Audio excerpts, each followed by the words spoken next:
I got a set of decks when I was 18. Wanted them since I was about 14, but my mum and dad wouldn't let me have it when I was living in the house because they knew it would just be racket 24/7.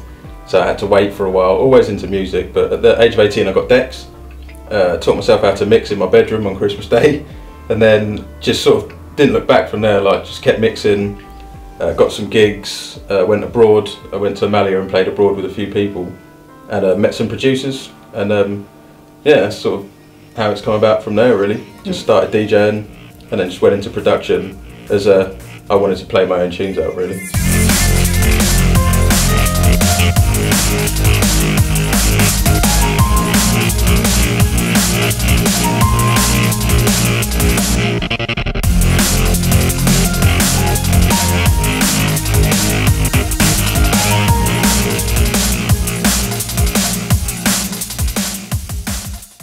The next stage you took was you actually got a full-on music technology education. Yeah. So what spurred that decision?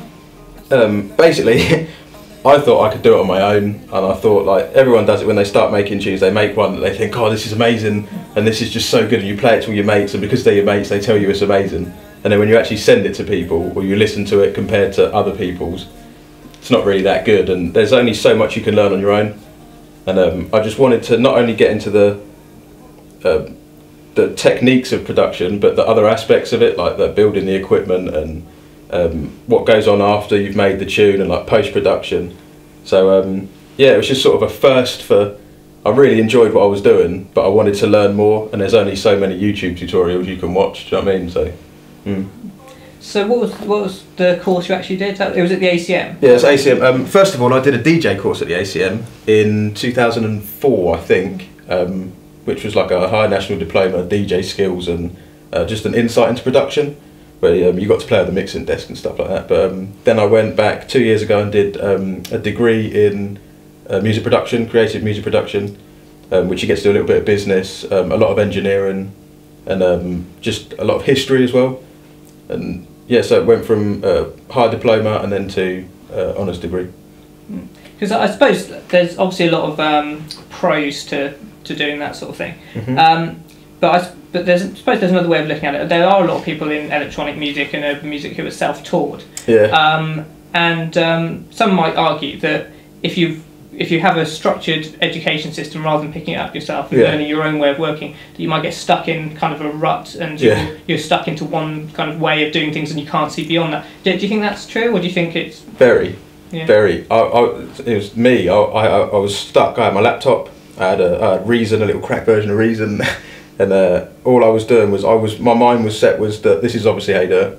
This is the only way possible to do it. But then and as well as when you get taught, it's like this is the way to do it. But it's such a free and open. There's no rules when you're making music. The only rule is you need to hear it. Basically, other than that, you can do what the hell you want. So, but I mean, what you're saying is true. Yeah, like you do get stuck in a rut, but there's so much other stuff out there that you could be looking into, that it's so easy to get out the rut and just start a whole new rut for yourself, if you know what I mean. And you get stuck in that, a couple of months down the line you find something else.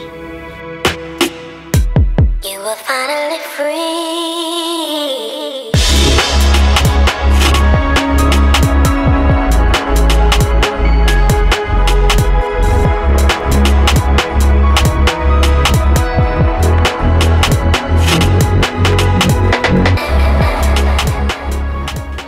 So do you find then that you do constantly go back to things that you've learnt in your structured education, or do you feel that you're kind of pushing beyond that now? I always fall back on things that a couple of my lecturers would say, or if I'm in I get like I'm doing a mix for someone and there's something's wrong, or like the kick drum and the bass is just a mess, and like the kick's muffling the bass and the bass is all over the kick and stuff like that. There's always in the back of my head, my teacher saying to me something about take this out of the kick and things like that. So I always fall back on it, but knowing what I've been taught then helps you to then open your mind more in ways of like just experimenting and not being afraid to do things. And like sometimes if you're going to take 300 hertz say out of a kick drum, it's like the rule to do it. Why not add a bit of 300 in it? Makes it sound different, as long as you take some away from somewhere else. I said before, there's no rules, man. And so, do you constantly do that kind of experiment and play with different ideas? All the time, man. I mean, I've got a couple of guitars over there, and I don't play guitar at all. But I have 2 guitars. I don't play them. I just hit them with things and make strange noises and experiment. And like, if I can make a noise rather than get one from a sample pack somewhere, I know it's original. It's going to sound different to someone else. And if someone doesn't like it, I prefer them to not like it than say that they really like it. When, do you know what I mean? If it's different and they don't like it, it's kind of a good thing because it's new to them. So I'm always experimenting, man, all the time. Yeah, like all the noises in this were recorded using stuff like this and weird staticky noises and stuff. I mean, it's strange and you wouldn't listen to it in a club, but I prefer to make stuff that people don't like than the masses love. Do you know what I mean? Very experimental and a bit strange. One of the things you get in education is you get people genuinely criticising what you're doing. Hard. Yeah. And so have you found that to be a sort of major benefit of education? Definitely. I mean, I hate when I post a tune somewhere, like I put a tune on Facebook, or I make a tune quickly, or a clip of a tune, an idea that I really like.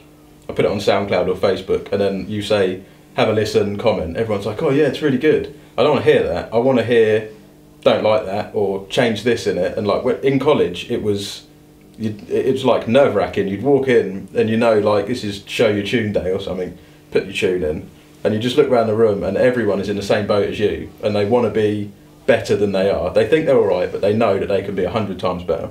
And in my class, I was always looking around thinking, I want to be as good as that geezer, or he's amazing and I want to get his drum sound or something. So if he gave me a critique, it's perfect. If he said, don't really like the drums in that, you should do this to it, I'm not going to be, well, don't like you anymore or get funny about it. To me, that's just a massive piece of like information from a guy that I admire.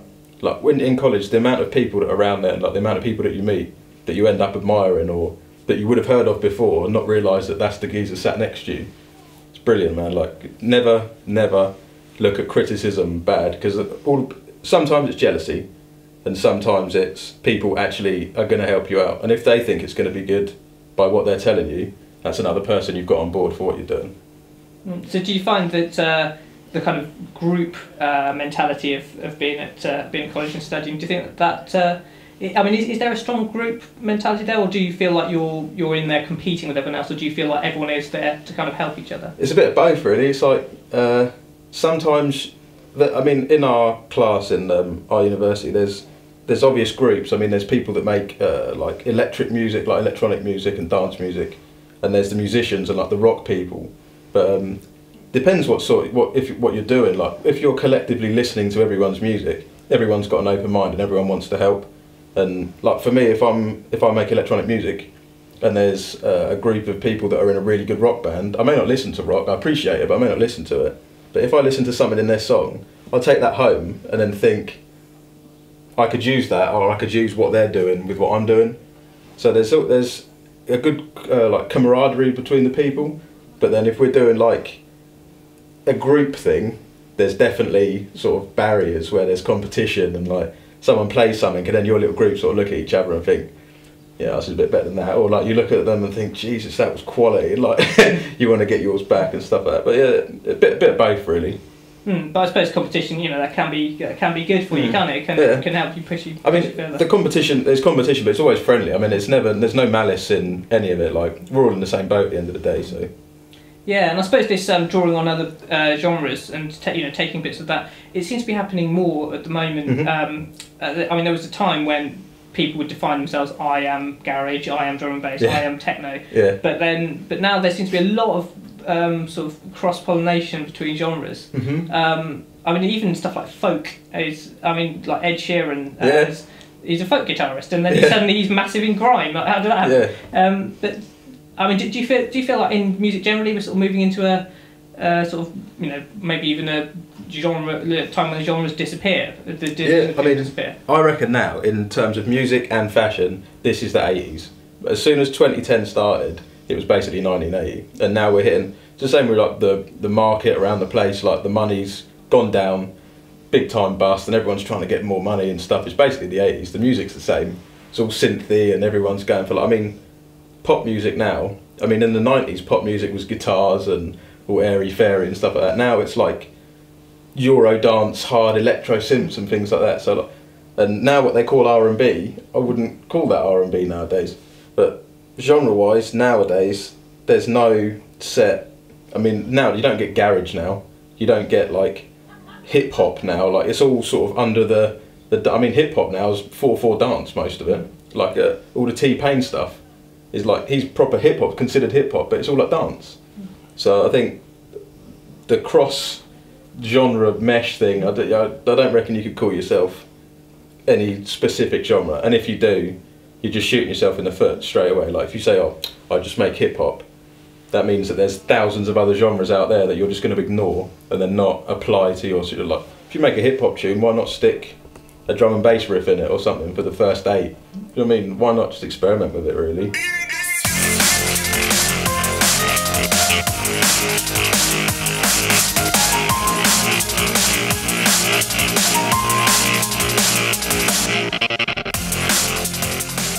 I know a couple of guys, a guy called Steve Knight, goes by the name of Knight, K-N-Y-T I think it is. Brilliant. And he's basically like an MPC style. He hasn't got an MPC, he's got like the new style MPCs, like the MPD MIDI controllers. Brilliant. Takes a record. I mean, I used to do it. I used to get a record with an MPC, cut a little bit out of it and then make a whole tune. If that gets lost and it's all sort of electronically done, I think it's going to be a bad thing, really. Like I wouldn't like to see it, especially when the sound quality of something, like a lot of it's rubbish quality, but that's what makes it so good, because it's old and like his tunes. Yeah, I think it's KYNT or KNYT, but brilliant. Yeah, absolutely brilliant it is. Yeah, I suppose in a way that's quite surprising, because obviously you're all into making original sounds, making everything from scratch. But do you use samples like sometimes? Yeah. Records? I mean, from records, the only real records I use, I sort of stay away from.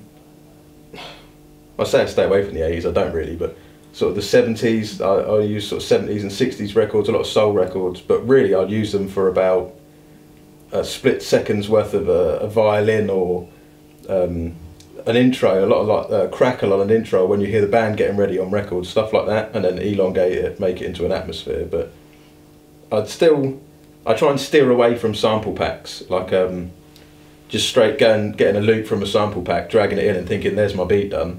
I started off doing that because that's all I knew how to do. And like, don't get me wrong, if people do that, that's fine. Like they're making music, but I sort of try and prefer to make my own sounds rather than buy someone else's sounds, if you know what I mean. Peace of mind more than anything, really. Yeah. Yeah, excellent. And what are the other things you're playing with at the moment? You're making a compressor. I am, right? Indeed, yes. Okay, so what inspired you to do that? First of all, university, and the last year you've got to do a dissertation, and I wanted to do something sort of gear orientated, because basically I'm mad on compressing and anything analog gear, I'm all over it, I love it. And I've always wanted to make my own piece of gear. And for my dissertation I was looking into evolving analog gear, because most of the stuff now is sort of software and plugins and things like that.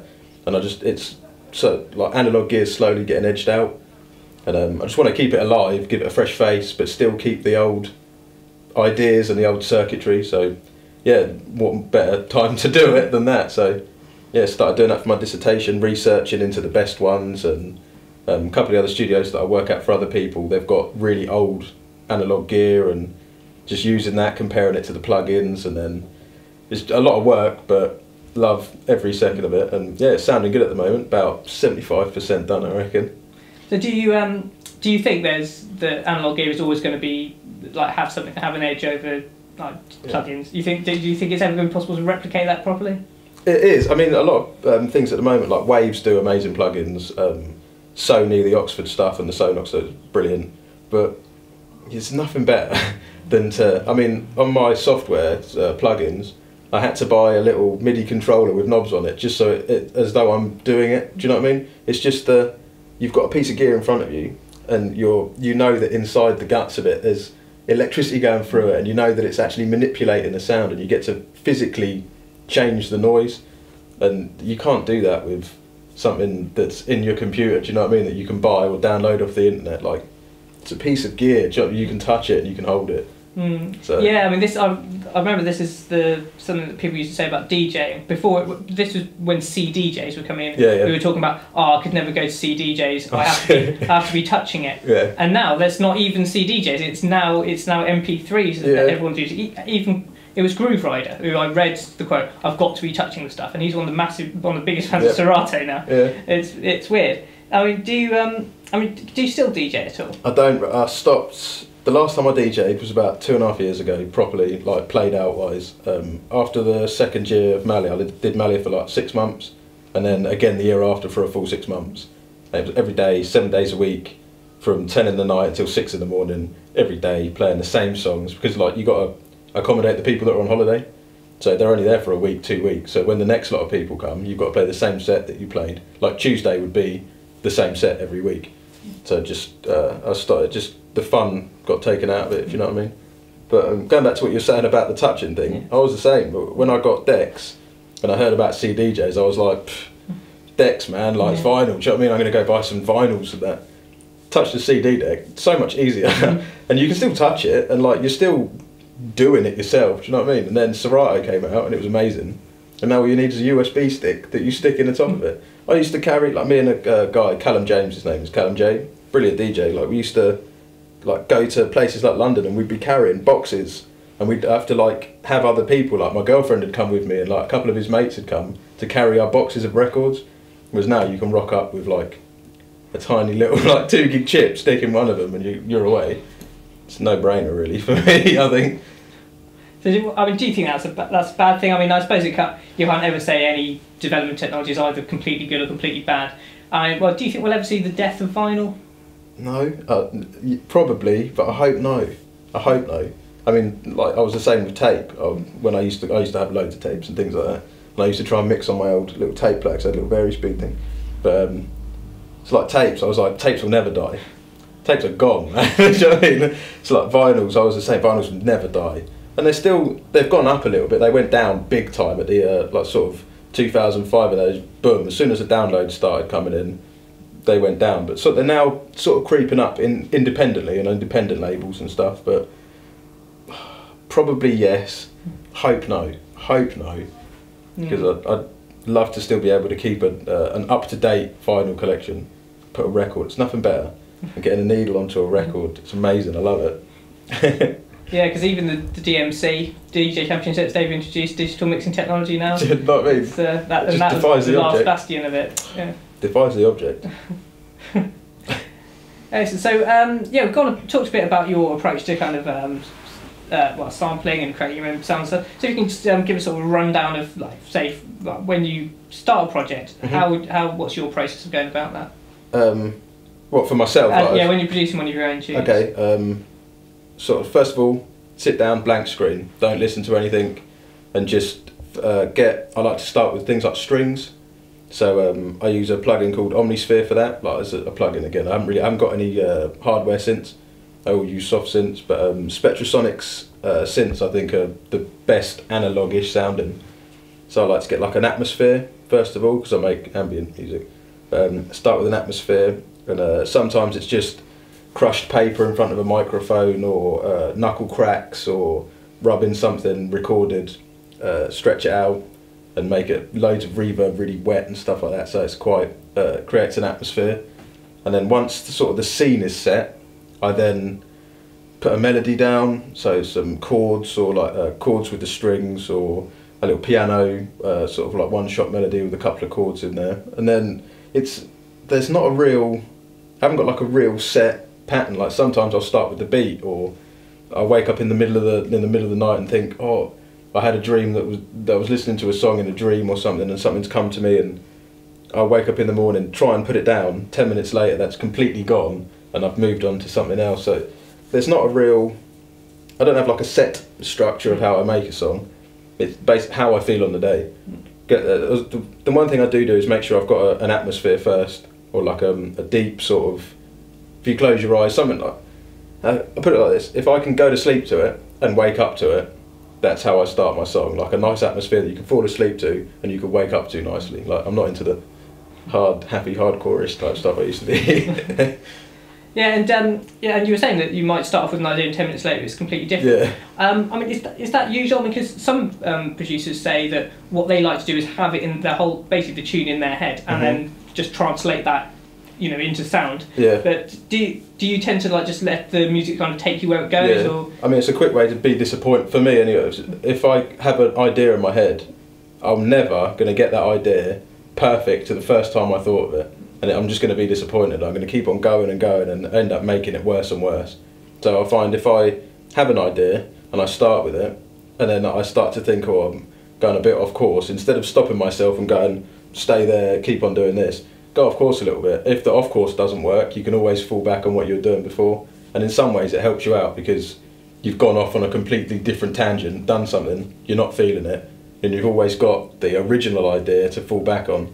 And when you've been messing about with the other tangent, you've maybe picked up a couple of ideas or something to go back to the original one with.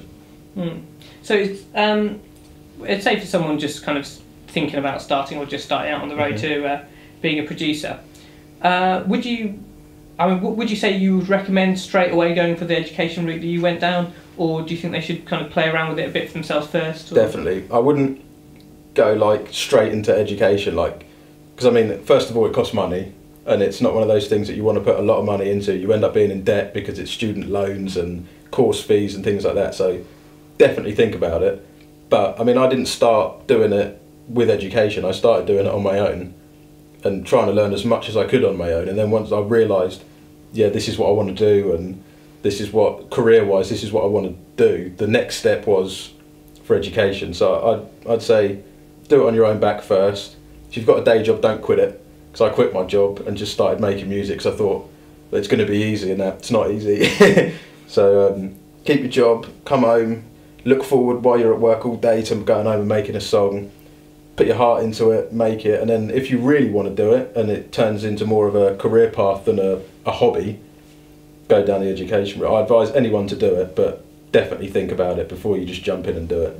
And you're not going to, a lot of people think once you go into education you're going to come out with a job as like head engineer in a studio. It doesn't work like that at all. Like, all they do is teach you things that maybe you knew already, but you've got people around you that know, rather than speculating that you know or thinking this could be a good route to do or something. They know, do you know what I mean? And it's the people that you meet, and they're not going to spoon feed you a job. It doesn't work like that. Like, you've still got to work hard to get it. And just sometimes it doesn't work in your favour. Like if you say, oh, I've gone to the ACM college or I've gone to this college, people will then look at you and think, well, you've been taught that. Do you know what I mean? You'll see people that get taught how to sing and people that are born and can sing, they're looked at differently, aren't they? One's seen as you're taught. It's no point. You want to get the raw singer, don't you? So sometimes it doesn't work in your favour, but... Yeah. And just in terms of making music a job, obviously you don't just do your own productions, you engineer and do mastering for other acts as well. I mean, how do you find that's? I mean, is that as satisfying for you doing that kind of work? It is. It's a nice break. Sometimes it's very satisfying because if you get a really good act or you get an amazing artist that comes in and they know what they want to do, very satisfying, because then you makes your job so easy. Like, I can just sit down, ask them what is it you want to be doing. They tell me straight off, and they've got a set path. I know what I'm doing. Whereas sometimes you get people that come, they have no idea what they want to do. They think they can sing amazingly, and then they get there and they start giggling and stuff like that. Like, sometimes it's hard, but it's never a disappointment, because you're always learning. Like I say, I do a lot of hip hop stuff for people around here, and like I make the tune with them, or they come in and they've got like their lyric book and they go through the lyrics. We make a tune together, stuff like that. And I'm constantly learning, like taking stuff from them and their ideas, and they bring ideas of tunes that they've listened to that I probably would have never heard of. And if I didn't work with them, I still wouldn't know about it now. Do you know what I mean? Yeah, and in terms of having your own productions released, I mean, you mentioned before you've got an EP you're working on. So, because a lot of things you've talked about as your ambition, it's being an engineer, Scott, for other people. But have you got an ambition for yourself to be a recognised producer? But because I know how hard it is to get where you want to be quickly, and you could have the best song in the world, and if no one hears it, it's just going to stay on your hard drive. Or if the wrong person hears it and doesn't like it and just slams it, everyone else before they've listened to it, it's crap to them straight away. Where it's a scary thing putting your own music out. It's like your baby. You don't want to let it go out into the big world. Do you know what I mean? But I'd like to get some good releases off some good labels, but at the same time, I'm happy just making the songs for me to listen to in the car, or to play to your mates, or just to give to people for free, because like, this is what I make. I enjoyed making it. If I make some money, I make some money. Like, if I don't, I'd engineer somewhere else. But yeah, it's more for the love of the music for myself, rather than like the EP that I'm going to do. If I'll release it through myself, through like iTunes and like digital wise, but most of the songs that I've done pre that just been free. If anyone wants it, they just ask me and I'll give it to them. I wanna roll